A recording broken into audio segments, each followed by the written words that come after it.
Want to make a difference in geographic fields? Volunteer with the North Star of GIS and help build a racially just geography for a racially just world. Sign up now at northstarofgis.org/volunteer. Be Black. Be bold. Be innovative. Show the world equitable geo. We're coming together as a collective to celebrate people of African descent, the diaspora, and talking about geospatial equity and justice. You're listening to the North Star Gaze, a podcast with intimate stories from geo luminaries.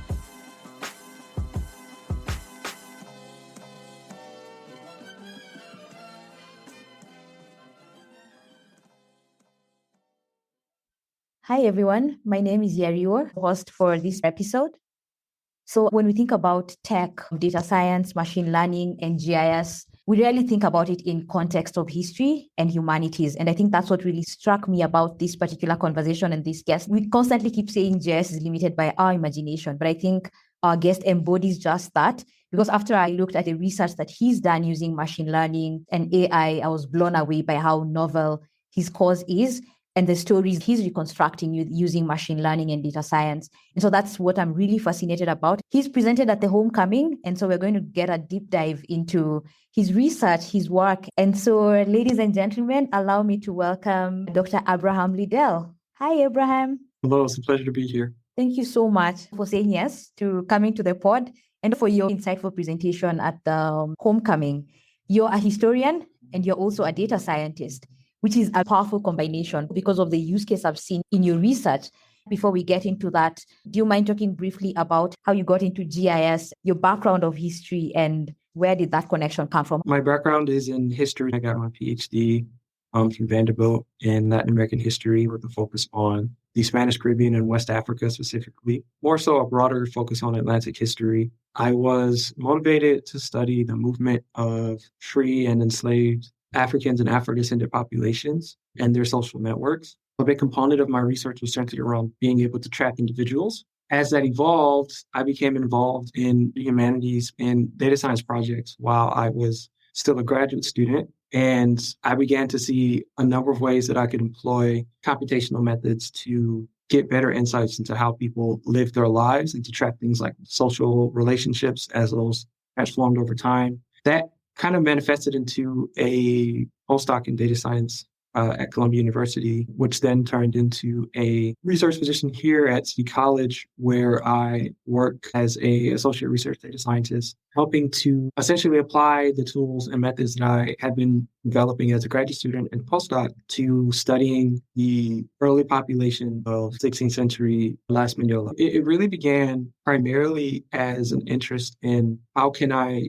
find individuals, records, particularly free or enslaved Africans, and not only how can I find them, but then it evolved into a more complex question of how can I track them and make some sense of their world and the kind of relationships that they formed. In addition to that, how can I construct ways to try and understand how those relationships started to inform their lived realities? So it started off with the simple premise of being able to find individuals and then being able to track them and then trying to figure out ways to more accurately reconstruct the world that they lived in via the spatial and social connections that framed their universe. Thank you. That's really powerful. And what really stands out with this use case is just how novel it is, right? There's no limitation to what you can't do with GIS.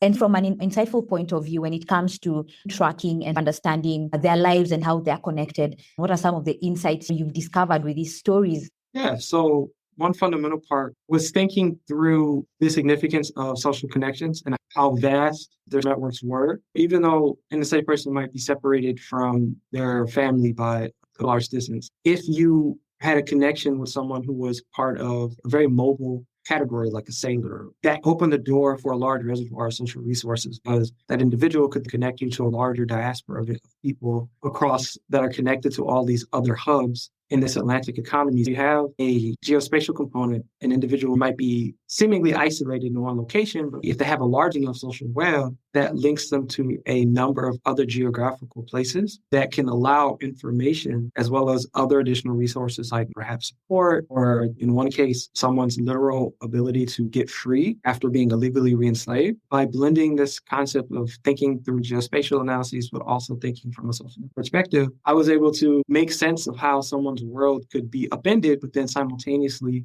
they could find their own freedom by relying on these very extensive social networks that link them to all of these other places. Thank you. One of the things you mentioned during your homecoming presentation was for this kind of research, how important it is for it to get out of the world of scholars and researchers and just get it out there. And so as you're speaking, I'm wondering, when it comes to the impact, what does that look like moving it outside of academia?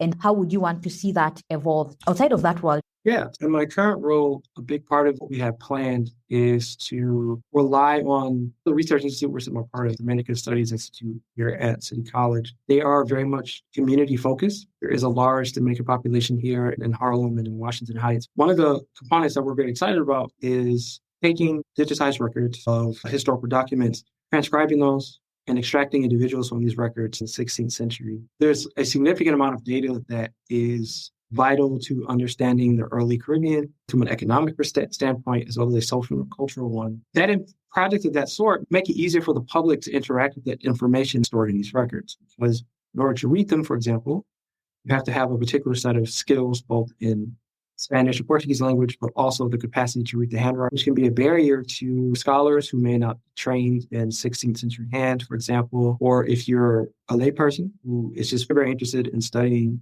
your own historical past or the past of the Caribbean more broadly, it's a limiting factor. But transforming that information into things like where all the individuals have been extracted and various kinds of information become available to the public, it makes it easier for interested people to ask questions, to analyze data on their own, to raise questions about geographic information, which is also stored in this, raising questions about people's mobility, where they were coming from, where they were going, being able to map that quite literally using GIS tools makes it so that a broader public can make sense of this data. It makes historical research significantly more accessible because it goes through a process of transformation. By transforming it, it changes it, but it also makes it so that it's digestible and accessible and for a wider audience and a larger number of people.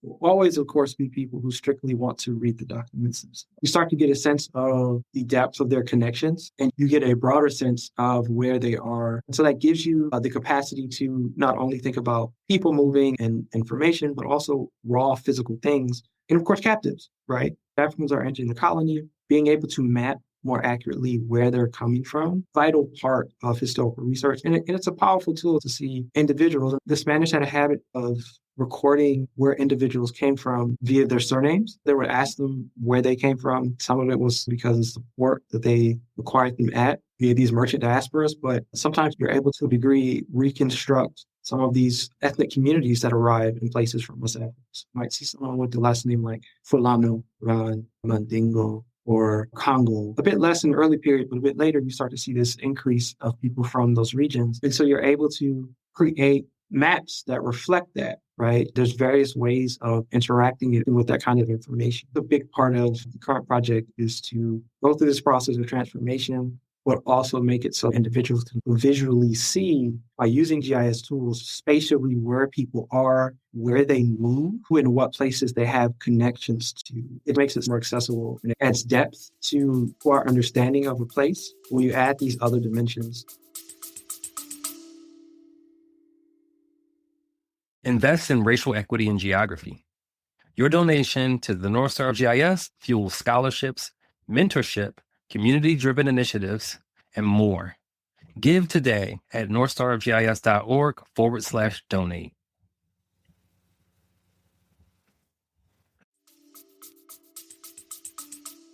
And even as you're talking, I'm just thinking it would not be possible to make all those connections without the work that you're doing. If I'm looking at a hard copy manual, not able to tell these stories, make these connections and track and trace where each is coming from in the flow. Oh my God, that would be such a powerful link map. I'm obsessed with link maps in knowing directional flow and where things are going and where they're coming from.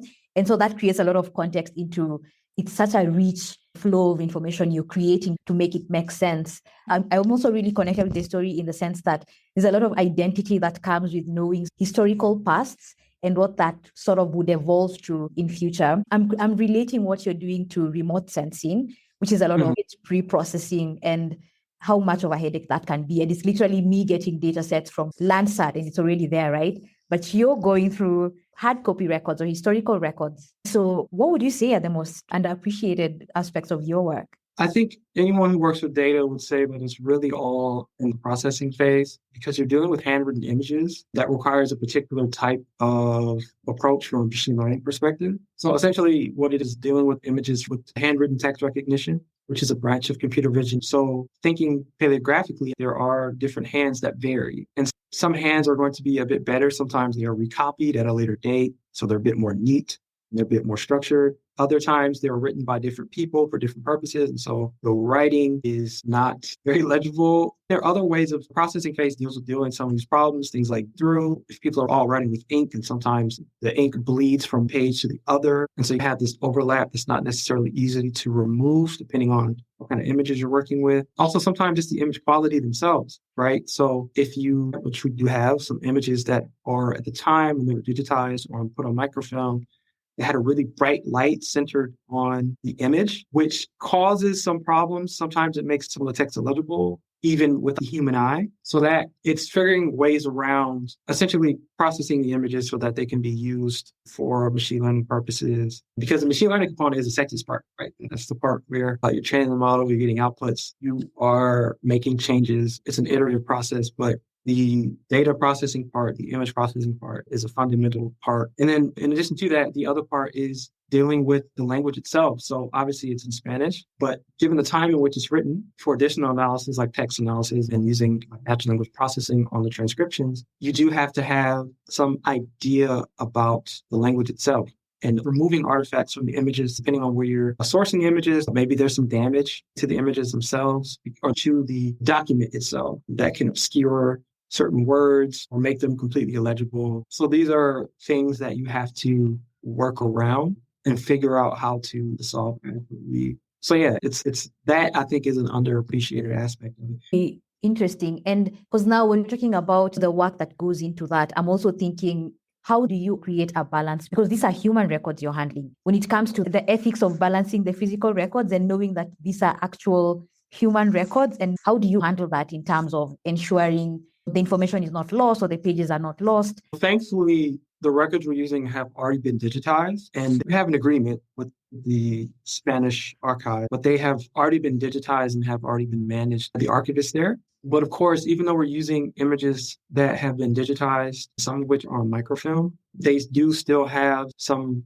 aspects to them that make them difficult to work with. How they were digitized, the process they use. Sometimes some of them have really bad lighting, so that creates some really bad dark spots and some overly bright spots. So there are some of them do have artifacts on some of the pages themselves that have to be removed. But as far as physical handling of the records themselves, thankfully, that's already been done by the archivists themselves. Okay. And I'm very fascinated by emergent trends and how they can shape how we look at our workflows. And yeah, we're definitely in this whole machine learning, AGI, this whole new world, right? And so I'm curious about, are there emerging trends you're excited about and how you see that shaping your work? I'm super excited about a lot of these tools. I think that the generative AI trend has a lot of use cases, especially, believe it or not, in removing certain kinds of artifacts from images. Using generative AI to reproduce the images without the artifact is actually a very powerful tool, something that we actually are employing here. And of course, when we talk about accessibility, I think an increasing use in domain-specific large language models to provide insight into topics that makes it more accessible than just a standard user interface, being able to prompt a large language model to ask questions about a specific area or specific domain is a growing area. And we're getting a lot better at figuring out ways to have domain-specific language models be able to answer more complex questions. And I think not so much necessarily for researchers immediately, but for general public use, if people are fascinated in a particular area that, say, in your case, environmental sciences, having a large language model that is capable of handling a variety of questions reasonably well could make it so that people are able to learn, or at least get insight into how the field works and learn new things and make it more accessible in ways they otherwise may not. I think that's a great thing to be excited about. You have this growing field of computational social science that relies on things like machine learning. And so I think we're starting to see this kind of what I think is a really cool transformation by using these new tools. And of course, now we're seeing it through my project and hopefully many more rise of using machine learning and deep learning to not only transform historical data, but to answer questions about it, to generate new areas of inquiry. And of course, climate science, right? Environmental science, and also geospatial technologies, right? These things are going to also be transformed by things like machine learning and deep learning. Like the Internet of Things is an exciting interest, right? The other bit of it would be the ethics component of it. I think you briefly touched on that at Homecoming during the presentation, the ethical considerations that come with handling historical data and also maintaining the human side of it. That's a good question. I think that one of the things that we have to consider is that the records, particularly if you're dealing with records that are related to enslavement, are dehumanizing records. People don't appear in them in ways in which they are seen as human. They appear in ways. So the records themselves aren't human biased. The goal is not to portray enslaved Africans or indigenous people in humane or meaningful ways. They're structured in a way in which you have a particular perspective that is colonists and enslavers themselves who are interested in collecting certain kinds of information, right? What that means is that you have records that are inherently biased. So one thing that you have to be considerate of, I think, is when you're dealing with this kind of information, is you have to try to make the context around it a big part of how you discuss it. What you don't want to do is to decontextualize the data that you have. That's a big part of trying to explain why people are living the lives that they are living, is the context. Data itself is an important component, but you always want to make sure that it is contextualized. Because without that context, it can at times reduce individuals to, as my advisor used to say, like bean counting. You have this collection of people, just a number. You don't want that. But the one important component too is that with the advent of machine learning and these applying computational methods to studying historical past, you can now look at things in aggregate in ways that we couldn't previously. And so that in and of itself is actually a humanizing component, being able to see individuals in a multitude of ways, and also with a greater degree of accuracy, pinpoint, essentially imagine kind of plucking one individual from a place and time and being able to see a lot more about them. So you're able to get both a micro and macro scale type of analysis that would be a bit more difficult to do previously. But I think what needs to be considered here is thinking about what these records are. Who's producing the records? Why are they producing the way in which they are? Adding this additional historical context to the information. Because without that, the records themselves don't tell you what you might think they tell you. Context is a historian's greatest tool in explaining certain kinds of behavior. And I think that is a very important component. And it's also important that we consistently highlight individuals for the sake of humanizing them. Because again, we don't want to just see them just as groups of people who exist in the abstract. It's imperative that we treat them as individuals. And I think we all have a responsibility to do that. And of course, there is always the question of making sure that whatever sources you're using to source these individuals and to source this data is acquired ethically. We do live in an area in which we do have access to so much data. And so what that means is wherever you're sourcing the information that you're using to train your models, or that you're transforming to try to make available, or to answer some kind of research question, you have to make sure that you have permission from the people or places or countries or institutions that you're gathering the information. And you have to make sure that you're always handling it in a way in which is in full accordance with your agreement. I think we live in an area that is, of course, very exciting. Artificial intelligence and its use cases. It has a large number of use cases.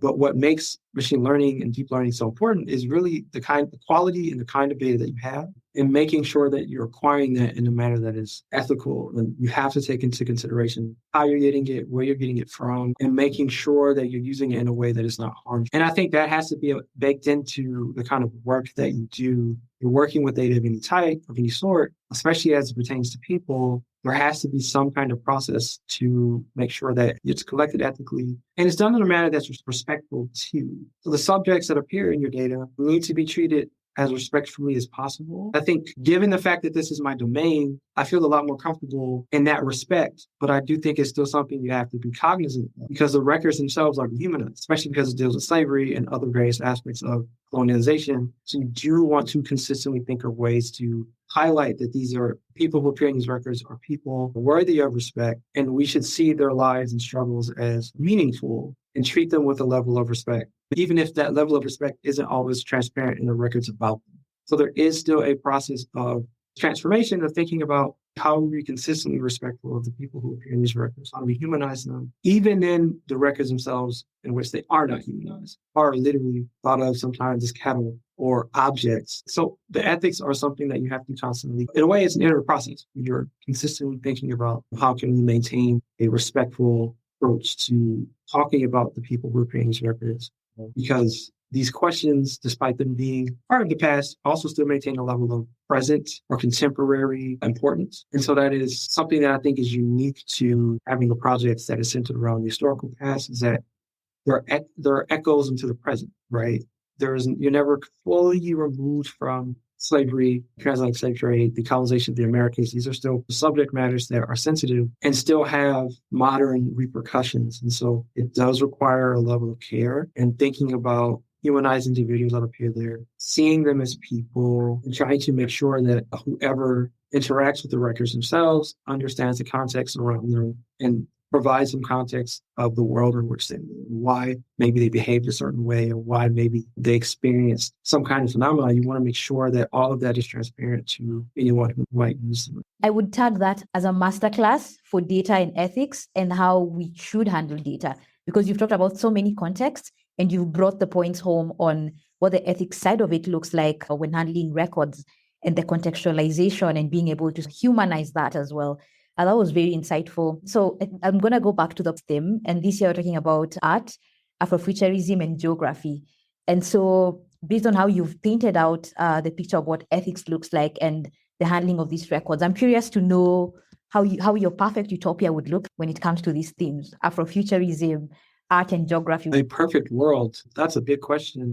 I've always liked the concept of Afrofuturism. I think envisioning a world in which Black people globally are safe, secure, and free of many of the oppressive forces is really appealing. The global phenomenon, something like Black Panther, for example, despite its very Americanized concept of a African nation, which has many of the problems that an American viewer have, especially because it was constructed by white men, which sometimes gets left out, that Wakanda, the concept of it, Black Panther, is entirely constructed by white men in the West. The concept of a society in which Black people are living in the future, in which our lives are not strictly based around suffering and oppression, is something that is imagination, I should say, is a critical part of it, right? We want to imagine worlds in which we are living safely and completely and in community with each other. I think a perfect world for me is hard to immediately come up with off the top of my head, but I do have some things that I think are central to that kind of a better world, which would be one community. I think, particularly in the West, our concept of community is significantly different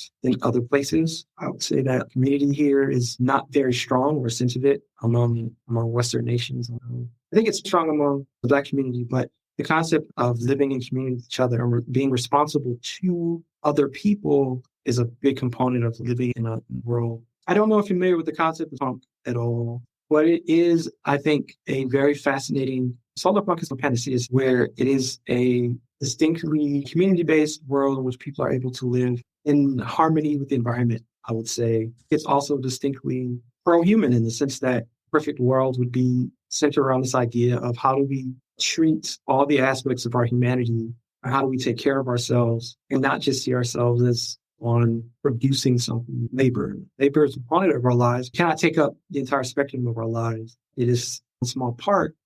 And I also think a future world looks like us using technology less as a means of just producing more and making more money, more in a way of legitimately just making life easier, while also at the same time helping us to manage the environment in a way that's not destructive or distracting. So I think the A future world is going to be rooted in us reconsidering how we think of our relationship to each other and our responsibility to each other, but also one in which we use technology, where our primary focus is not necessarily strictly for extractivist reasons or approaches, but also for how we use technology to make our lives better, to make things more equitable, to make things more accessible. And I think that is a shift strictly in its purpose. I think technology currently, while that is certainly a component of it, is through the lens of acquiring capital and making a few people very wealthy, right? There has been a enormous growth in wealthy tech billionaires currently. Most wealth, I think, doubled in the past 3 years, maybe. I think in a perfect world, there wouldn't be that level of growth inequality, and there would be a greater sense of connectivity and responsibility to influence. I profoundly believe that we can solve all of our problems. It's really a matter of priority. In a perfect world, I think we would more prioritize these kind of social and environmental problems, right? So it's not really a matter of can we do it, it's a matter of whether or not we have the will to do so. I think a perfect world, we have shifted to a more social and cultural awareness of each other. And that shift will then lead to changes in how we approach the use of technology and changes in the way in which we live, both in the environment and how we live socially and culturally. So in a perfect world, we move away from thinking of extracting constant growth and more towards a sustainability, slower paced, rooted around caring for each other, the environment, and figuring out ways that we can use all of our resources to solve these very large and complex problems in a way that is humanizing. To me, I think that is what a more perfect world is. I like how profound that was. And I also like that it caught you off guard. And so I'm going to catch you off guard again with another one. What wasn't in your 2024 bingo card? Yeah, lots of stuff. Wasn't on my bingo card. Yeah, a lot of things, I would say. Yeah, so many things will happen in the past year in the current time. So I think it's something that is actually really fascinating. Okay, staying in the spirit of deep learning and machine learning, did not have, I don't know if any of you had a chance to play with some of these models like Sora made by OpenAI. I did not have them being that good on my bingo card. It's a little concerning for ethics reasons. So I don't know if you guys know what Sora is. It's a text to video model. So it's a generative model that takes a text prompt and it's able to generate videos that are really quite good and convincing enough. Where they were like 2 years ago was nowhere near how good it is now. Like the rate at which they're improving is a bit concerning if you guys have elderly parents or grandparents, or the youth are easily deceived by fake videos, things that are simply not real. It makes that a lot easier. So I did not anticipate it being that good that quickly, considering where they were. It feels like we are in the midst of multiple shifts. And so it's really hard to predict outcomes. I didn't have these major shifts on my bingo card. I did not have, so many things have happened in the last year. Here we go. That was, oh my God, I can't wait to see what this means from a technical perspective and what that would look like for us. So yeah, I'm glad I chipped into that. I'm so excited about that topic. So I think we'll wrap it up. Thank you so much, Abraham, for having this conversation, coming to the pod. I think for our audience, you've had a view of what it looks like when tech and history converge. And we've seen powerful use cases that are historical, but resonate with us currently in how we identify with our stories, tracking where we've come from, our roots, and where tech sits within that. Once again, thank you so much, Dr. Liddell, for coming forward. And we definitely look forward to hearing more from you and following you as well on this and following your work as well. So yeah, thank you. Thank you so much for having me. If you enjoyed this episode and want to learn more about North Star of GIS, check us out on Facebook, Instagram, and YouTube at GIS North Star. We want to thank our sponsors of the 2024 Homecoming event, our institutional partner Regrid, and our sponsors New Light Technology, Afrotech, and Black at Work. We'd like to thank our keynotes, Tara Roberts, Linda Harris, Dr. Paulette Hines Brown, and Vernice Miller Travis. We'd like to thank Howard University and the staff at the Interdisciplinary Building and Photography by Imagery by Chioma. We also want to thank our guests for trusting us with their stories. Tara, Linda, Paulette, Christian, Abraham, Jason, Vernice, Stella, B.E., Karen, Nikki, George, Frank, Labdi, Toussaint, Victoria, and the HBCU Environmental Justice Technical Team. And finally, thank you to the North Star team and our wonderful volunteers. We are your hosts of the Season 2 of the North Star GIS podcast, which is based on the 2024 Homecoming Conference event.